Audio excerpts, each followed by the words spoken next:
What's up, everybody? My name is Brandon McCollum, also known as B McC, and this is Nice Minds. I am with a very, and I say very like I say every time, but I always fucking mean it, and I really mean it, my boy Ben Jammin K. What's up, my dude? What is up, dude? How have you been?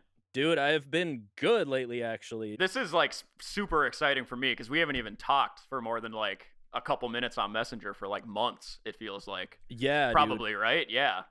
We've just been like living too fast. For sure. Yeah, definitely. For real, man. Yeah, but things have been crazy for me too. Like so much going on, like, you know, like working full time, but also trying to grind on the side. Like every minute I get, I'm in the studio. So, and it's been paying off. Yeah, I've been noticing, man. I mean, your Instagram is just crazy, and like this, you know, you've been sending me just beats like crazy, and dude, I can't even keep up with your releases, man. I can barely do it too, to be honest. I needed like a note like in my iPhone to like track when all the release days are, because I'll forget to like post promo or something. Because like, I mean, they always say like post like once every 2 weeks at the most, and like I just like overloaded myself. There's like 5 releases in a month, and I'm like, dear God, what am I doing? That's dope. It's just like every time I get in there, I usually like finish a beat or like get close to like mastering it. So like, why not send it around and get it released, you know? To give everybody a backstory on like what we're talking about, so you're probably one of the most talented musicians I've ever met, and I know I tell you that all the time and you don't believe it, but like, I mean, you're just a whiz on the keys. So I met you probably like 6 years ago at this point. Probably. Yeah, it's been a while. Probably almost 8. God, I don't know. Jezebel James, aka 2JD.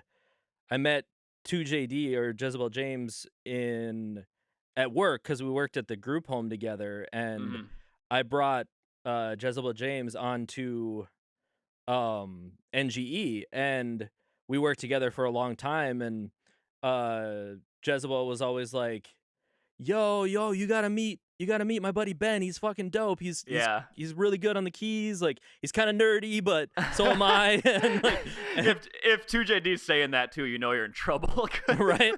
They're such a nerd. But yeah, I remember sending you like, or sending to them to send to you like a couple demos and being like nervous because I'm like, this dude has like a label. Like, oh my God, like I didn't even know I'd meet someone like that this soon, like, you know what I mean? And I was like nervous. I've just always had that thing where I'm like, I hear something and I'm like, it's not quite there, but I know this has potential. And that's happened with other people too. Yeah, I've been right about so many people. And you got an ear, man. You really do. Thank you. Yeah, mad respect for that. You really do. Everyone knows it too.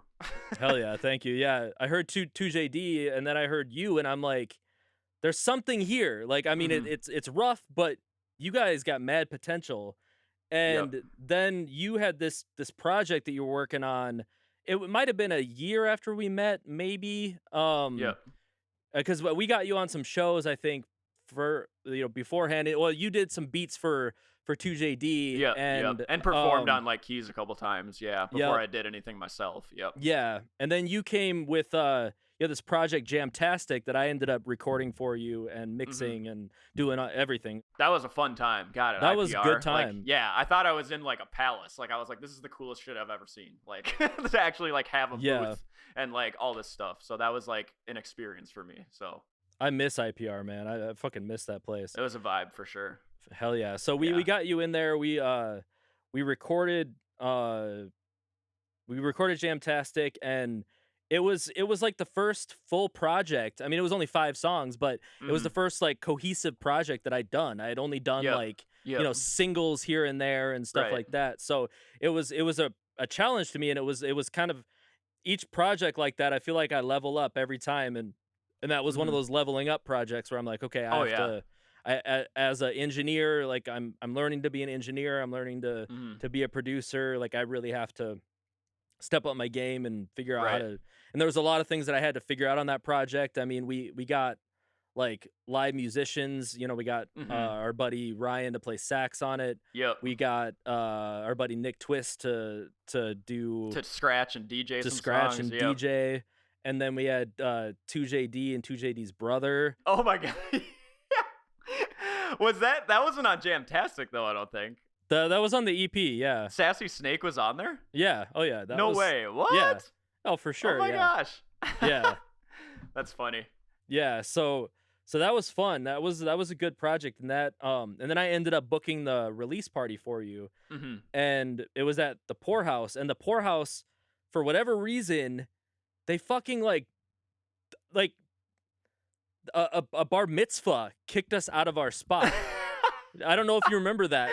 I barely do because the release show is hella lit, so I just remember good things. I don't remember that at all. I guess you set it up though, so like you would have been annoyed, not me, probably. Yeah, I guess so I we don't know. we tried to do it, I Like a think. later spot, right? Yeah, we tried to do it in like November or something like that. Oh, got it. It changed the date completely. I thought you were saying the Yeah. time. Okay, I No, don't the remember that at date. all. Yeah, so we I booked it, and then I can't remember like how many days like it was, but we had it solidified, and dude sent me a message. Dude at Poorhouse sent me a message and was like, "Yeah, we just booked a bar mitzvah, so I'm gonna have to move your show." They're paying us hella money. Like, yeah, basically. I was like, fuck you guys, all right. And then we ended up doing it the following February, so we had to wait like Yep. 3 months, and I just remember it, like everybody was just pissed Did off. we not even release it? Like, did we wait on the release too? I think we waited on the release too. Oh my yeah. god. So that gave me a little more time. Yeah, I guess so. As somebody who is your friend and wants things to happen like you do, that sucks. But as like somebody that's working on a project, getting more time is always a good thing. So right. We should get Aaron on here and talk about that. Right. Oh, he would laugh. He'd say "fuck you" to me. For real though. Oh, geez. Yeah. So I got like an extra 3 months on that, and then and then we would continue to work together after that, and then you joined NGE when it was a label. I think like shortly after that, like a year, maybe even like another year or so after. Because that was just like a collaboration. That wasn't like Ben's with us now. It was just like a cool little like partnership. Yeah. What that EP was. Yeah. Yep. And then so then you dropped Kid with the Keys on the label only like a couple of years ago. Right. And then after that, once the pandemic hit, you, me, and Brandon Scott, we started Yeah Dude Samples together. Mm-hmm. And I mean, we've just been collaborating like crazy over the years, man. I mean, we've done it's something new every couple of years, it feels like. Yeah. And it's been such a ride because we like learn so much as we do this stuff too. Yeah, exactly. Like it's all a building block to like where we are right now. Yep. And like it's like coming together now that we're like more matured in like the industry and stuff. Like it's really cool to like see that come together or like realize that. Totally. And yeah, and to see you mature, dude, has been crazy. I mean, because I feel like I was kind of more or less like a mentor type to you. I've looked up to you. I still do. Just the drive and like the business mindset, because that was like, I had the drive, but I had no idea. Like even I barely knew how to upload onto SoundCloud. Like I like learned like so much just about like that side of things and like mixing and mastering and just like being in the booth. Like it was just like, it was really cool. And I was like, so you were like definitely a role model, and just like, I've learned a lot for sure. And I owe a lot to you. I appreciate that. Yeah, I would still say you're my mentor or one of them, like, yeah.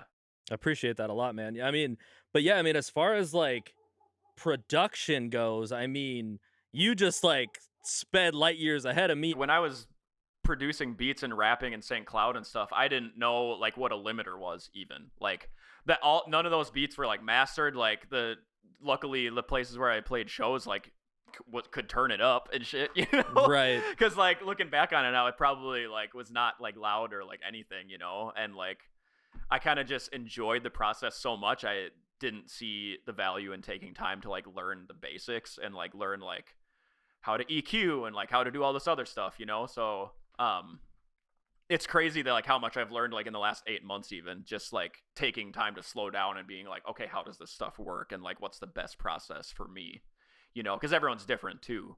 So like watching the tutorials, like learning how to like compress the signal and like all that other stuff, like it took so long, but it's totally worth it.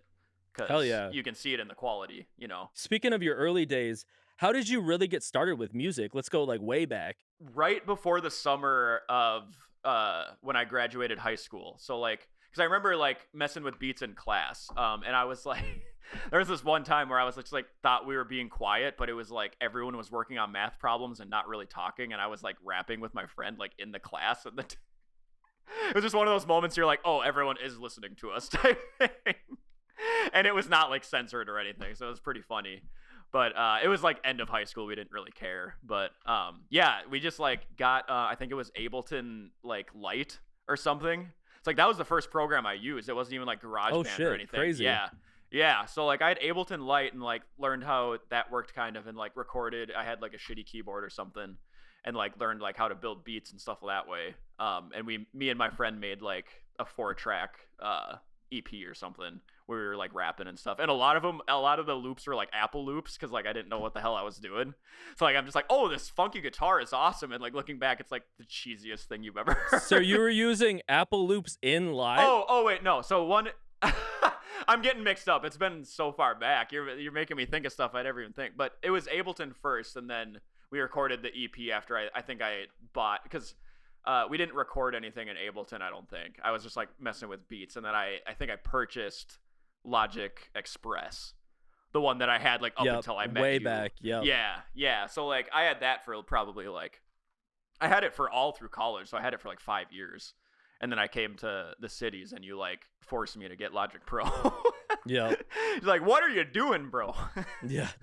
But yeah, so we recorded that CD, and just like, it was just kind of a joke. And then I got to college and really just like, I got my first MIDI controller and like really tried to like solidify some songs, and then just started, I don't even remember how I started doing shows. I just like did it. I don't know. I must have like met someone along the way that like knew of people that could get me there. But yeah, it was basically just like, I liked rap music. Like my friend like introduced me to like Eminem and like Dr. Dre like in 10th, 11th grade. Like before that, I was just listening to like rock and stuff like that.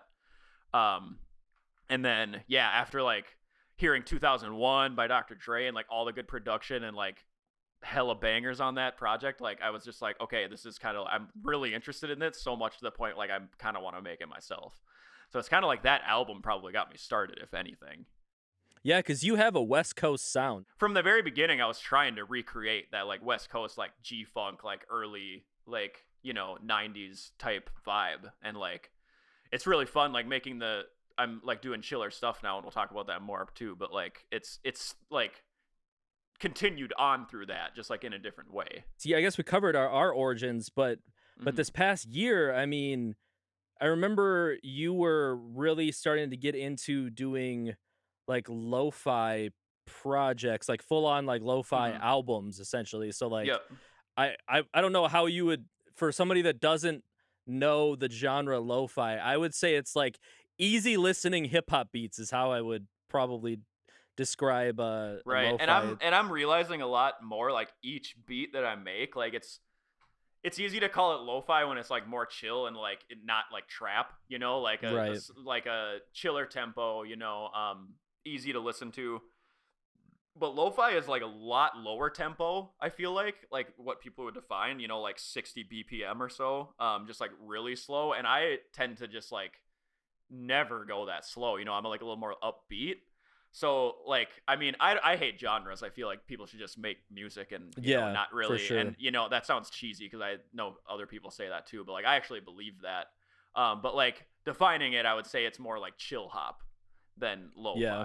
It's been easier to define it as that because like labels that I've talked to are like, yeah, I mean, I like you have lo-fi beats, but like they're a lot more upbeat and like closer to like something someone would rap on, you know?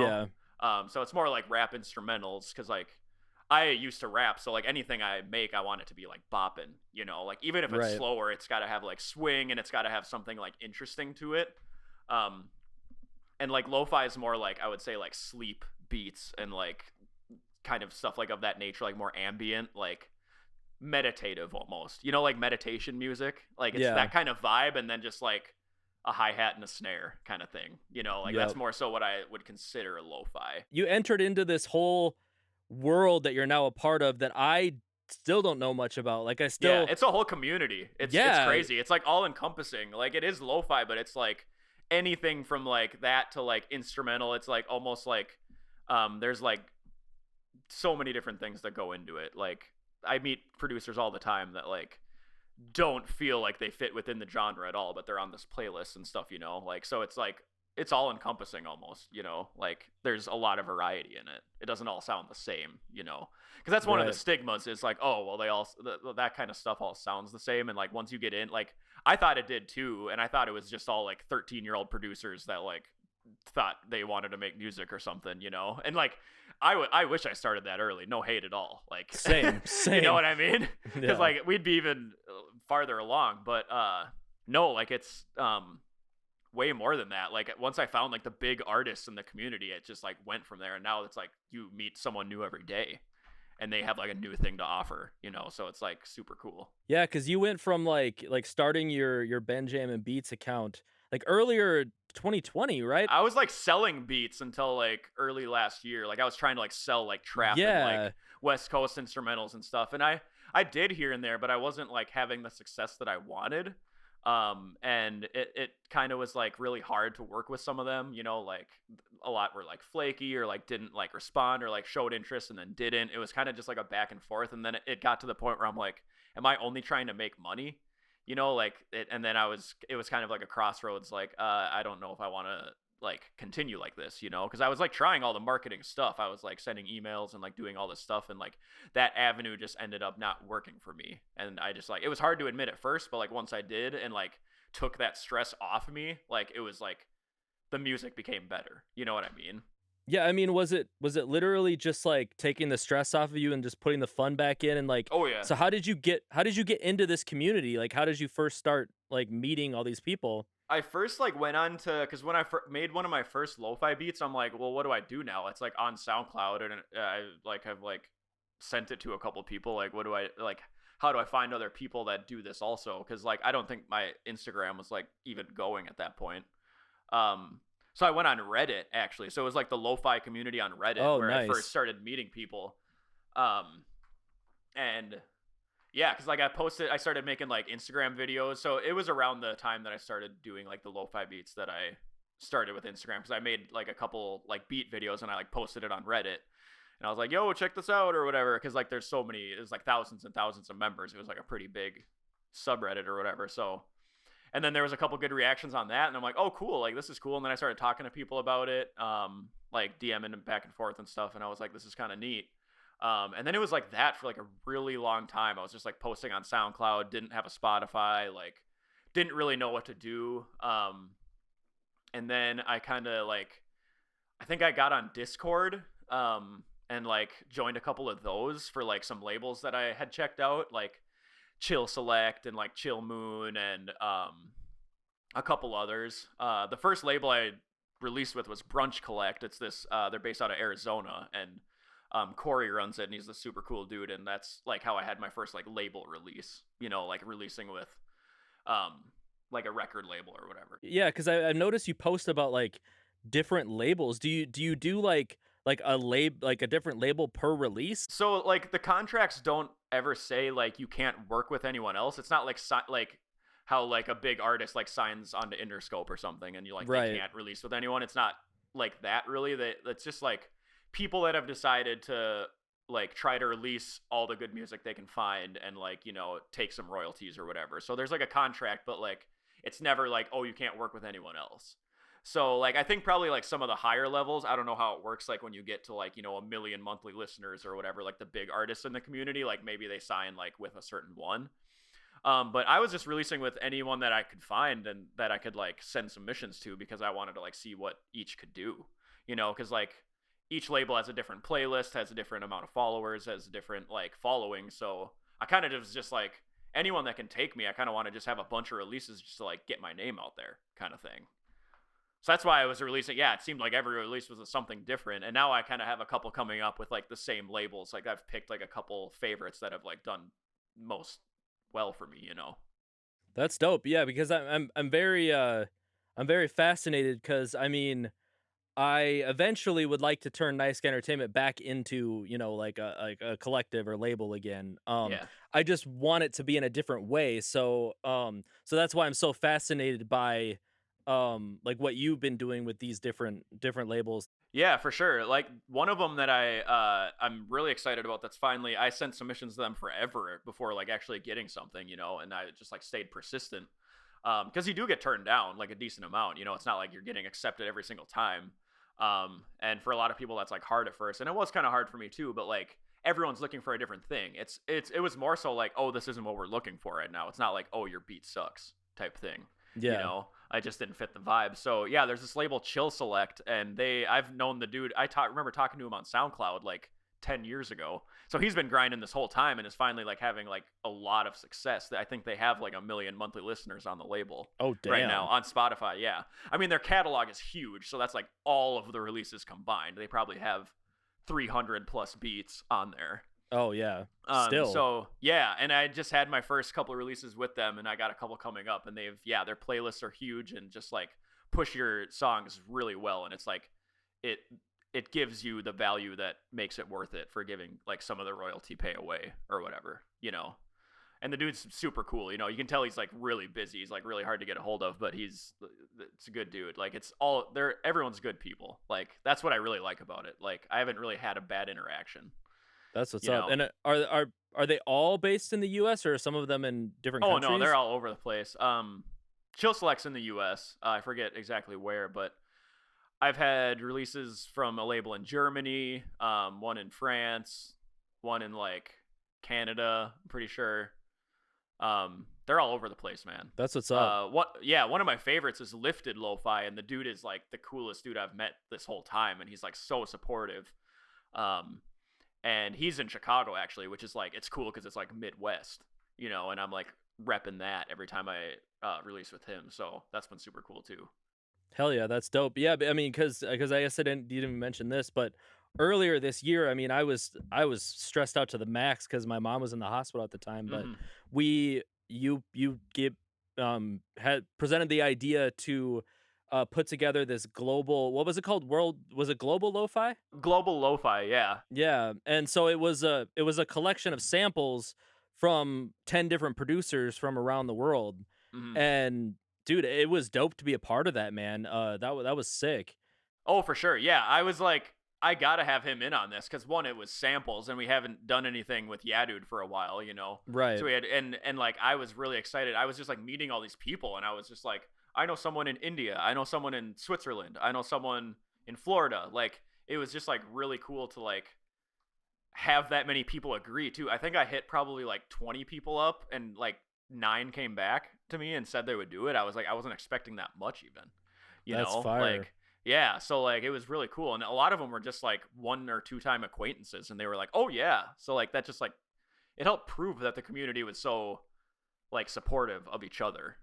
Yeah, and it was like really cool to see them come along. Like the dude from Switzerland had his dad play flute. Like live flute samples were included in this. That was his dad? Yeah, it was his dad, and he's like some like professional like orchestral flute player. Dude, those flute samples were fucking fire, man. Yeah, I like made a promo beat just to like, I used like as many of the samples as I could just to like help promote it, and it ended up being released like on a label just because I'm like, this beat is so cool.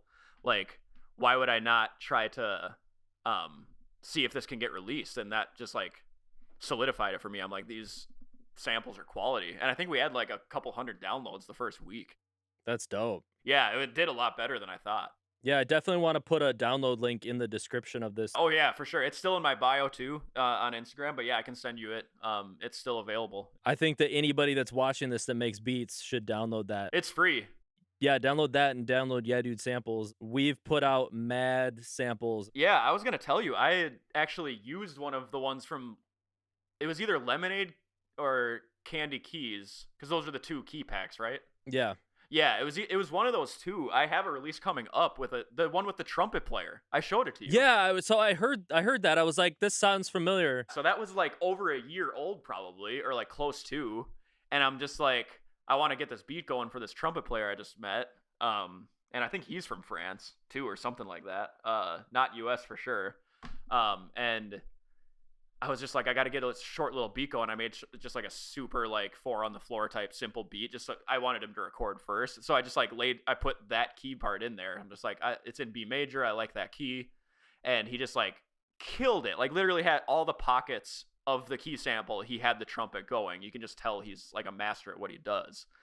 So he played the pocket so well, and I'm like, well, I got to leave the key part in there now. So it's just like, the Yeah Dude sample packs are still delivering for me, like after all this time. They're so good, you man. know? Yeah. And I use like the DJ cuts all the time because it's just like super easy, and I am not good enough at scratching on my stuff to do it myself. So you just like throw it in there and change the tempo, and you're good. Hell yeah. I definitely want to put out more sample packs. I mean, for I sure. definitely want to get back to that. I mean, especially now that like my craziness seems to be a little bit better and more at least more manageable, cuz like a lot of those sample packs that at least I contributed, I mean, that's years of work for me, like literally, like, I mean, stuff that I recorded, cuz Oh I was, yeah. me, I was in the studio at IPR constantly. I mean, the people would, even like the people that work there would be like, "Damn, you're here still? Like you're here again?" Or like, "Damn, like you put in hours." And Yeah. I just, I'll bring in people or like record myself or like record just whatever. So I just have like hours and hours worth of like, different instrument players and vocalists Yep. and, Yep. just stuff like that. So I mean, I still have stuff where I'm like, I still know what I want to do with this. And like more stuff to like chop up still and like all that Yeah, stuff. Yeah. exactly. Yeah, I just can't even fathom, dude, because like I have probably, I don't know how much you have, but I have like at least like 1/100th the amount of samples that you do, and I still can't keep them straight. Like I don't even have like all of my snares together. Like I just got like kits that I've like downloaded, and I just like randomly use them. Like you are just like so articulate and like It's an to be that obsession. organized. Yeah. It's an obsession. Yeah. Well, it's like, that's like a positive one, I feel like. Yeah. In a way, for sure. I mean, because like when you get down to make a beat, like I'm jealous of like how easily you can probably go through snares and stuff. My workflow is efficient as fuck, bro. Like, especially now, dude. We need to talk more about that, because like I've definitely figured out a lot more with that recently, and that's everything, man. It really is. I mean, really, for sure.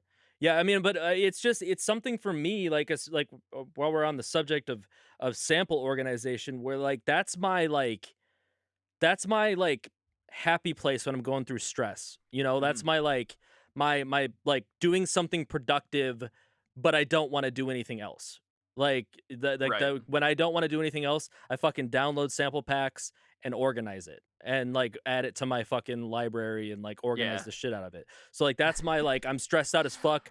I'm having mad Right. anxiety. I'm depressed, whatever. Yeah. Like so that's like what And I it do. does it for you. Yeah. Yeah. It's like literally, dude, like any doctor can give you a pill and be like, this will probably help, but there's going to be like these 10 side effects. But like there are things within life that are natural that you can find, like a passion is one of them. Like Right. people just don't get that sometimes. Yeah, exactly. It's like, yeah, I just need, and not to say people don't need medicine, but like I'm just like realizing how much like positivity and like keeping like a balanced life can like actually help with like a lot of the stress I've been feeling. Just because it can be a lot. So has your life changed as far as that goes? Like, how are you finding like managing stress? I'm more of like, I don't stress out about like forecoming obstacles, or like I'm like way more like in the second type, like reactionary. Things like just will stress me out in the second, and then I'll be like sassy for like an hour or something because like I get like overwhelmed. It's like some of it's auditory too, which is weird because I do music, because like certain sounds I just like can't stand, or like I can't stand silence. If there's like a constant, like if a cat is like messing with something when we're trying to sleep, like it will keep me up. I gotta go figure out like what it is. My girlfriend's the same way. What I've realized recently, and my wife has helped a lot with this because she has been on this journey herself before she brought me into it, is just like slowing down and being intentional with how you react to things. Yeah. So like it sounds simple, and it is simple. Like people don't realize how much work it takes to be negative, and how little work it takes to actually be positive. Like, Yep. if that makes sense. It's the same recurring stuff. So like you can see themes of what you're reacting negatively to, and just like in that moment be like, I'm still alive, have a moment of being humble, and just like move on. Like you can choose how to react to things, like that's the power that you have. Yep. And it's weird like working in retail too, because like it's not only been helping in my personal life, but it has, as you can imagine, like in my retail life too, like being a manager, like I can just sense like negativity now, like without even having people talk. Yeah. Because I've been on this ride for so long. Like it's only been a couple months, but I've like reaped the benefits and like am continuing the journey. Like it's just been awesome to see like how much happier you can be like moment to moment. Like once you get through a situation you would normally get upset in, you know? Yeah. So like I've been seeing like I just like am more awake. Like I don't like need as much caffeine. Like I'm just like more productive. Like it's just like crazy how much like it's changed with just like that little like amount of effort, you know? That's what's up. Because I still have moments. I still get mad, you know, Right. like I still like get frustrated. I still get stressed, but like you know that like, oh, I like messed up this time. I'm like I don't need to like beat myself up about it. Everyone's human kind of thing, Yep. you know? Because that was the other thing. If I got like really mad or had like a really bad reaction or started a bad fight, like I would like have remorse like almost immediately, you know? Like, oh, I couldn't control it in that moment. And then you kind of have like a sulking period, like, oh my gosh, like I can't figure it out, you know? I've been taking like my, when I have an anxiety attack or like when I am panicking or like whatever, I've been more about like accepting it and just being Yep. I accept this anxiety. I see Right. you, I accept you. That's what's happening right now. Like, and just really kind of just living in the present because I was Yep. always like living in the past or, dreading the future. It's harder than it sounds too, living in the moment, but that Yeah, is really what it's about. it, Because it like really each is. moment and how you react to it and how you react to the negativity or like stress that you're feeling is everything. Like it's all just the reaction. Yep. Because the second you react better than last time, you feel that and you are gain confidence in Right. that. You And know. this sounds a little strange, but it's something that's been helping me, I guess, just cope when shitty shit happens. Mm-hmm. I I literally lived through the worst moment of my life this past year. Like literally, Mm-hmm. I don't. I'm gonna have a really hard time foreseeing anything worse than, having I can't even imagine. my mother pass in front of me. So I kind of remember that every time something seems shitty. I'm just like, I lived through the worst moment of my life. This isn't bad. Like, Mm-hmm. I I got through the worst Yeah. of like what I will probably go through. Now it's just all healing and can only go up from here. And recovery, you know? And yeah, it can. Yep. And that's like yeah, I can see why you aren't sure about the reaction, but like yeah, I mean that's like a very positive way to think about like the worst thing that could happen to you, you know? Right. And like it's like the most humbling thing that could probably ever exist, you know? Like Absolutely. the death of someone that is that close to you. Yeah, literally the closest person. Last week my mom just texted me and my siblings. They're in Wyoming, so like they're not close either. They moved there last year. Oh, I didn't know that.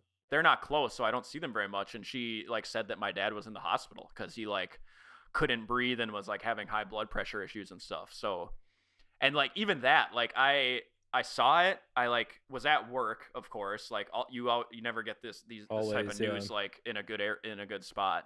Um, and I kind of just like couldn't even digest it because there's many people that rely on me there, and I can't like show stress or like it's like the culture. Like I really care about that, especially recently. So I kind of like couldn't even process it. And then my wife called and she's like, "Are you gonna leave? Like you probably can't be there." And she was like crying, and I was like, I guess yeah. And so like I left because and she was right. Like I like wasn't processing it in the moment even, So like once I was driving home, it just like hit me. And and he's fine. Like it was definitely scary. Oh, that's good. But yeah, he's just fine. It was a scare though. Like he had the blood pressure of like having a stroke, the doctor said. Like so like he's definitely got some stuff to work on. Yeah, so it was scary. But he's fine now.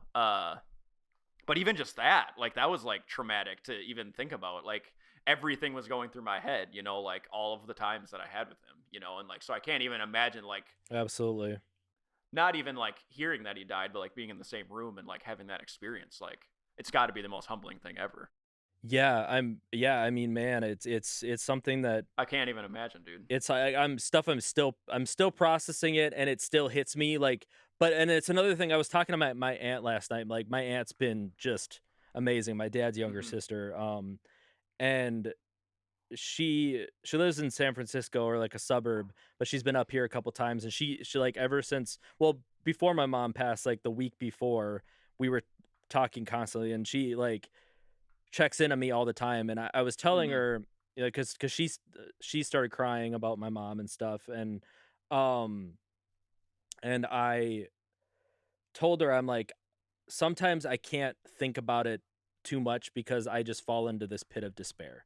Right. So like if I think about like why did this happen to her? Why did this happen to us? Why did this happen to my family? Like I'll get in those moments and it'll just like sink me Oh deeper. yeah, for sure. Because you don't have those answers. That's like those type of questions like are not healthy, and it's probably impossible not to think about them. Right. And it's just one of those things where it's like I just have to kind of accept that I might not ever get answers. You know, Hmm. I just have to I just have to live with the reality of what happened and just Hmm. accept that that was a shitty ass fucking thing to happen, and Yeah. I miss her every fucking day, and but to just use her memory as fuel to try to do good because Hmm. she was such a light in everybody's life that, you Right. know, like that met her, like she was the life of the party, like Hmm. literally. And I'm like, I have to be that now. Like I have to find Yep. a way to like Yep. to have her strength because I mean through like the worst of the worst she would have the biggest smile on her face. That kind of impact like doesn't go away when the person isn't there either. Like that's the Absolutely. beautiful part of it, you know? Like as sad as it is, like that like transcends their physical body. You know what I mean? Like you have those memories, you have that energy you felt when she was around, you know? So like you have that drive still, and it's like she's still affecting you and still being your mom even if she's not here, you know? And Yep. that's like really cool. Cuz like I can't even imagine like what happened, but also just I don't know, like even when my parents are gone, I'm never going to forget certain moments, you know? I'm never Yeah. going to forget how I felt when I was around them, you know? Right, and I was mentioning this to my aunt too, like, the new Ghostbusters movie is coming out that's a direct sequel to, like, the, you know, the Ghostbusters from the '80s, and Mhm. I I cry even watching the trailer because that Yep. is, like, something that was It hits too close to home. since Yeah. I was 3 years old, Back to the Future, those movies and the Ghostbusters movies have been my mom's thing. Like, Mhm. so, you know, I'm in my mid-30s now, and like, it's been a part of my life since I was 3. So even just watching the trailer and like hearing certain sounds and like seeing things on the trailer, it just like put me to tears. So I Yep. know that I'm gonna be like just a ball of tears just watching this movie that's supposed Mhm. to bring joy to most people, and it will. But like, it's one of those things where it's like it Yeah, no, I get moments that. and things will just always live with me, you know, and will Mhm. always be there. It's not a good thing now because it's still so fresh, but like it's a good thing that those things remind you too though, because you'll just never forget. There's too many things that like, you know what I mean? Obviously you'll never forget because she was your mom. She was like the biggest part of your life for like your whole life, you know? Especially since she was such a positive influence on me. Yeah, someone like that. I remember meeting her at the show, like the Oh, you tribute did? show.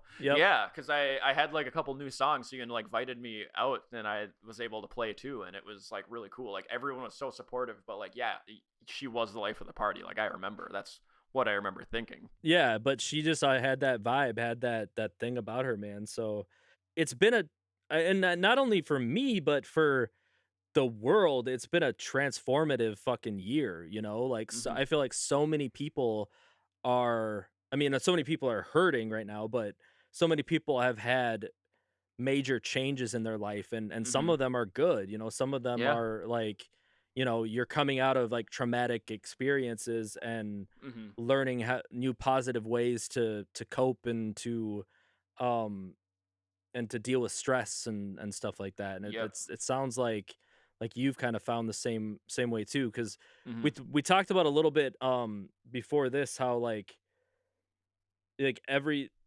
everything, I don't want to say it's cheesy to say everything happens for a reason because Hmm. I still grapple with that. There can be different like definitions to that saying too. You know what I mean? But Yeah. it's like nothing, like you said before this, nothing is a coincidence. Hmm. Like, and I've had so many of those moments this year where, especially like after my mom passed, where it's like good things have just been falling in my lap left and right.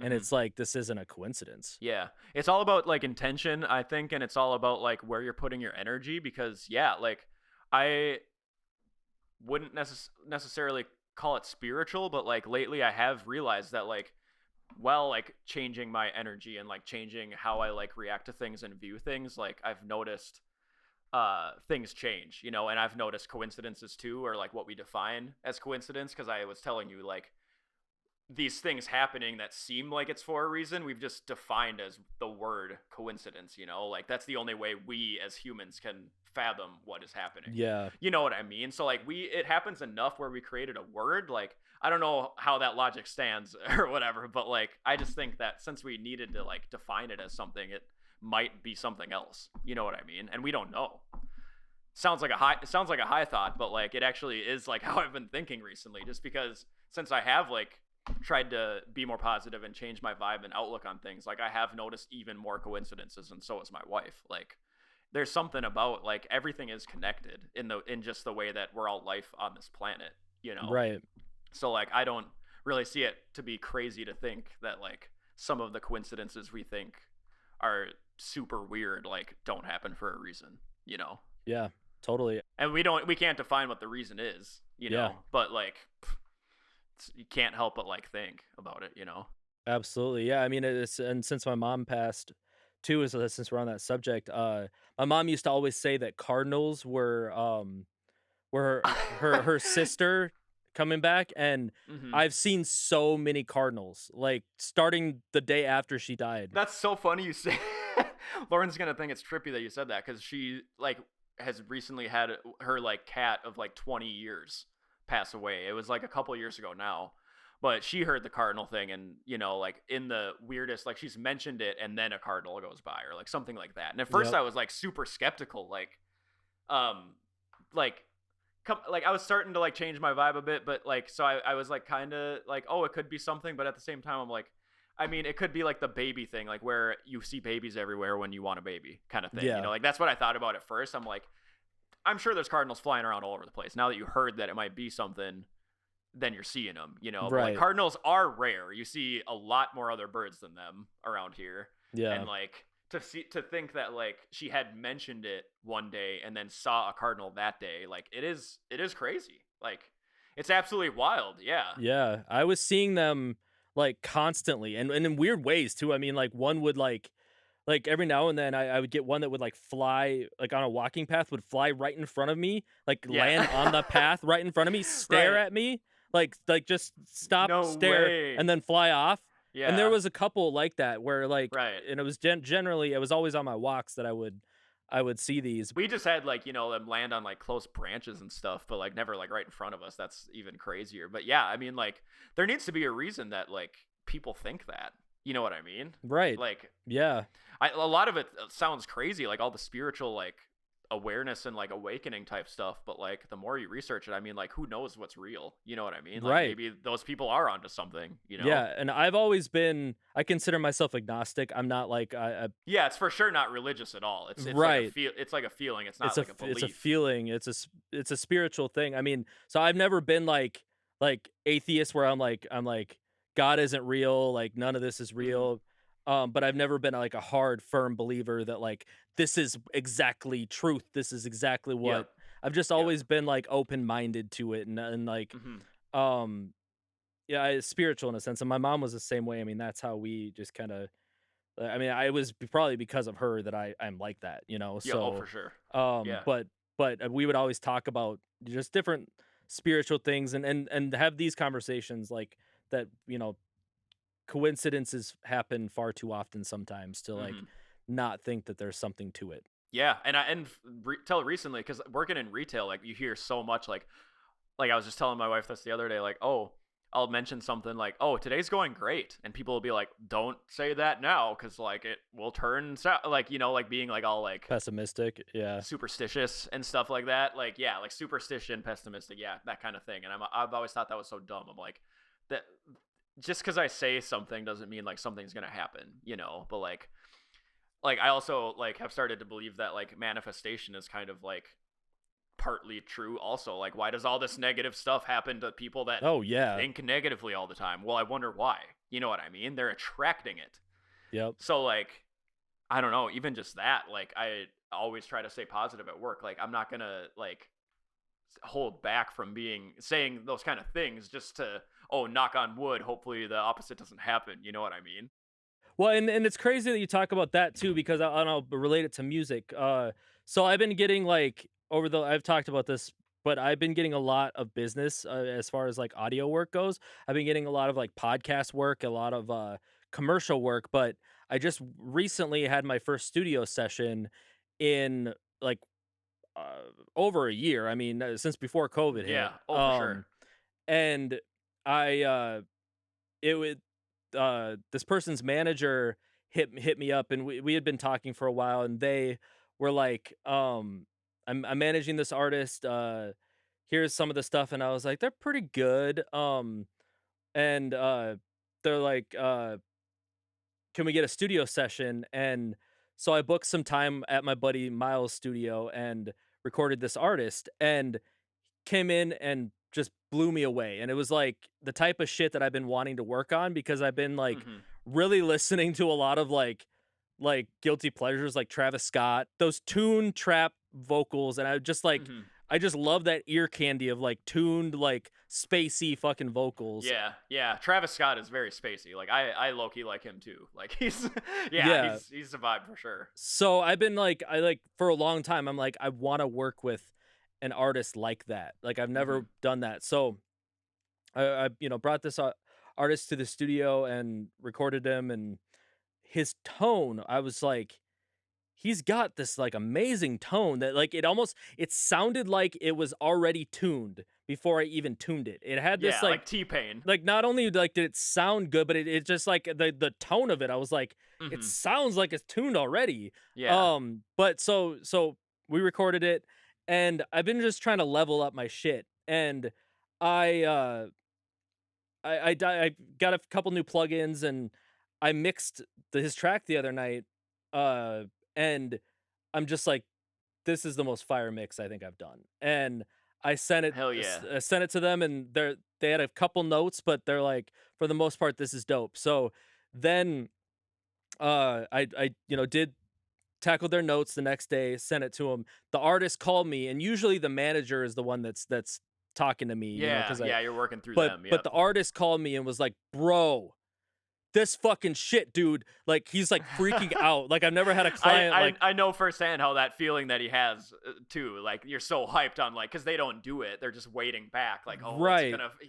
What's it gonna sound like? Yeah. And I had never had, I mean, maybe not never, but like in a long time, I hadn't had a client like that fucking hype about something. Yeah, it just like felt a certain way. Yeah, it gave me goosebumps, and I was just like, it gave me that like the what. So tying back to what we were talking about, I was like, I fucking manifested this shit. Like I wanted to work on something that was more, a little more trappy, a little more like I wanted to practice, vocal tuning and like, and I was like, fuck, I fucking manifested this and I fucking killed it. It was just one of those moments that I had where I was just like everything that I've been working for and trying to do is like finally paying off. Yeah, for real. Like people don't think that like the way you think about something and the way you approach something like matters that much. Like if you go into it with good intentions, you will get something out. Like you Absolutely. have the power of that. And people like just either don't have enough confidence or haven't like went out of their way to try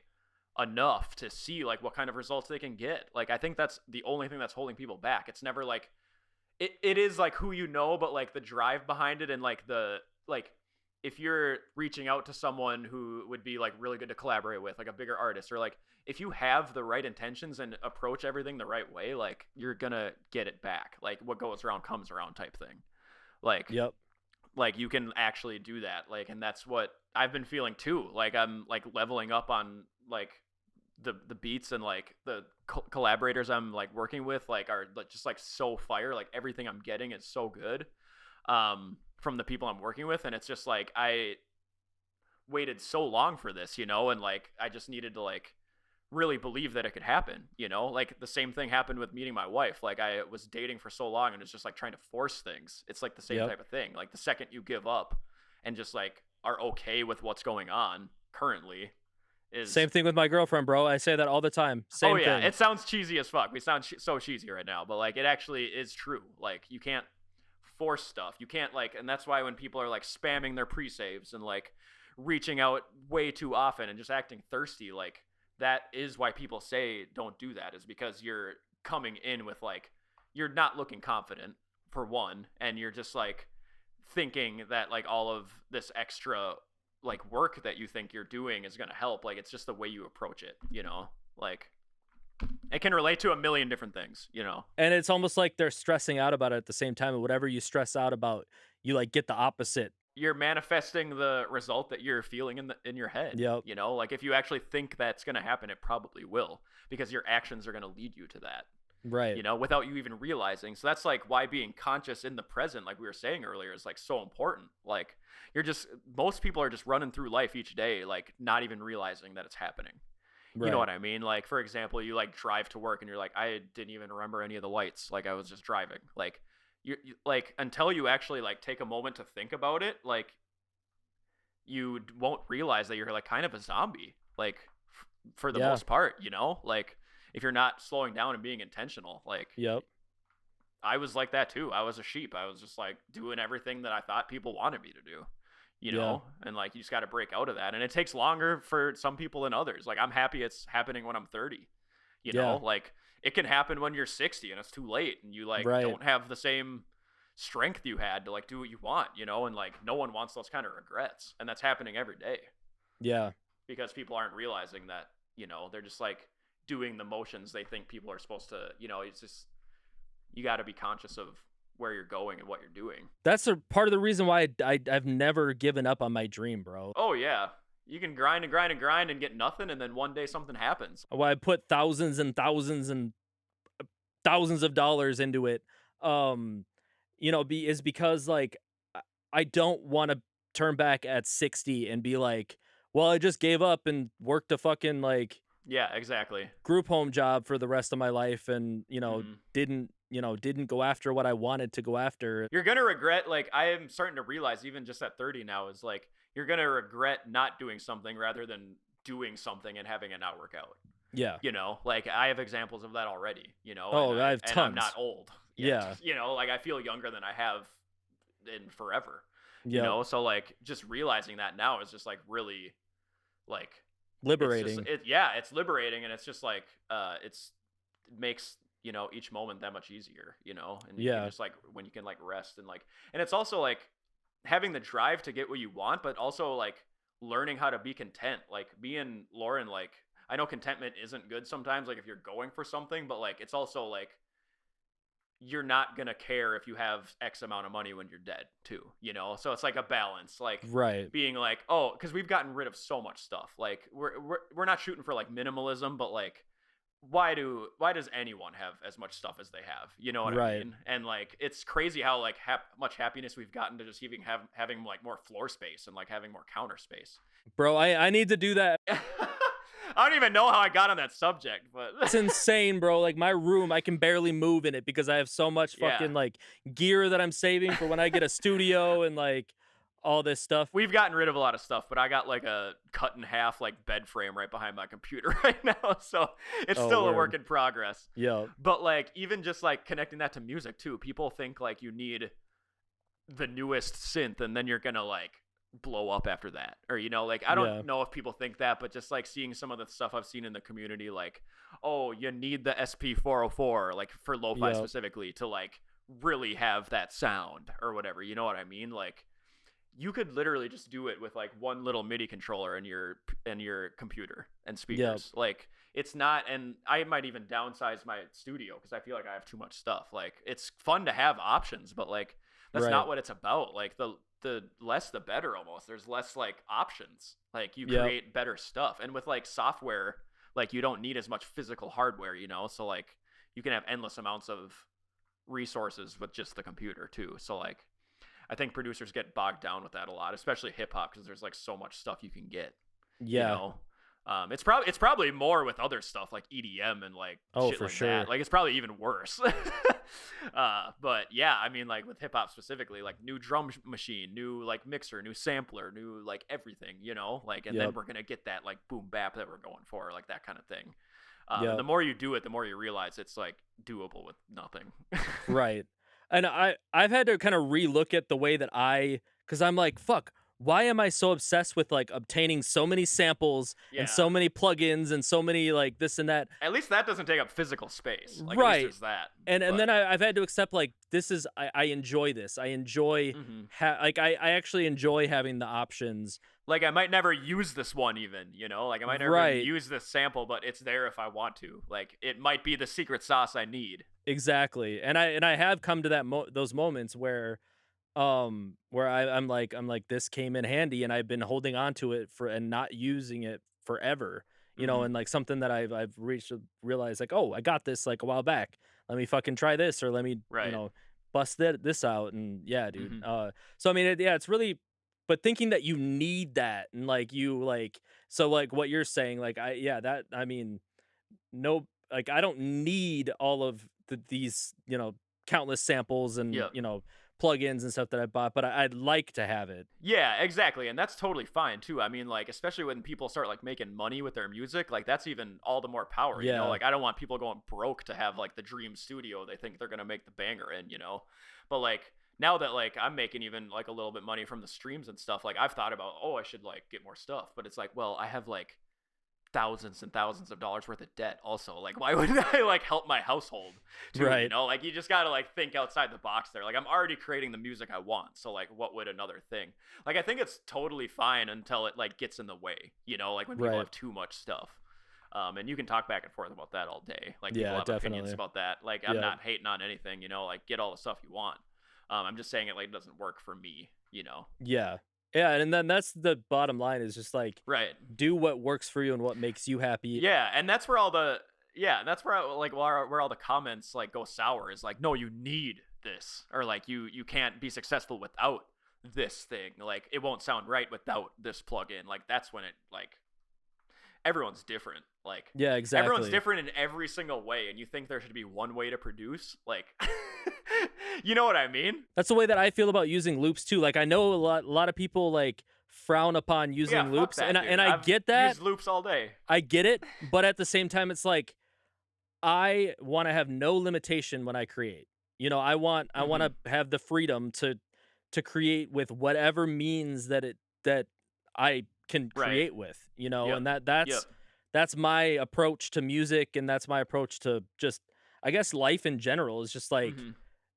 getting rid of limitations. That's really what it's about. And I could talk about this all day too, but it's so hard in like a capitalist society too to like not want stuff. You're like raised to want stuff. Yeah. So like having that, and that's part of the zombie mentality I was talking about. Like, you're going through life just like working at your 9 to 5 to like get the new like Gucci bag or whatever the hell you want.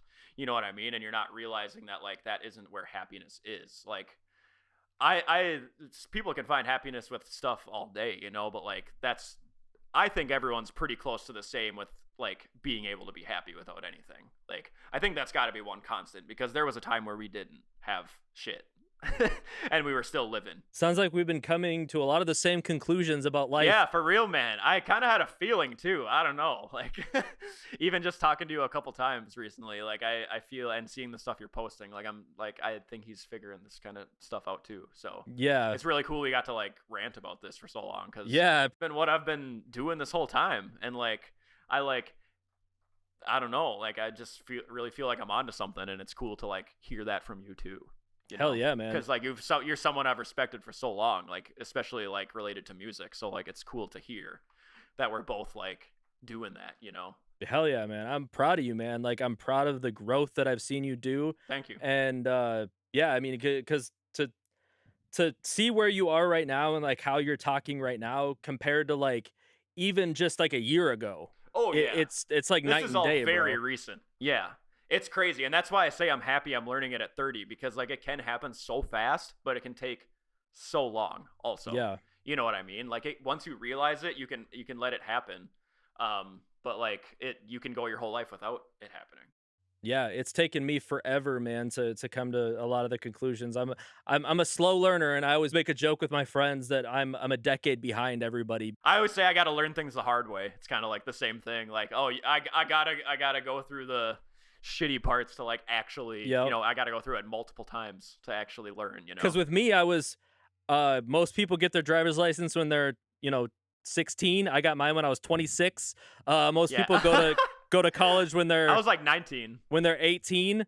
I went to college when I was 28 or 29. Yep. I'm just on this like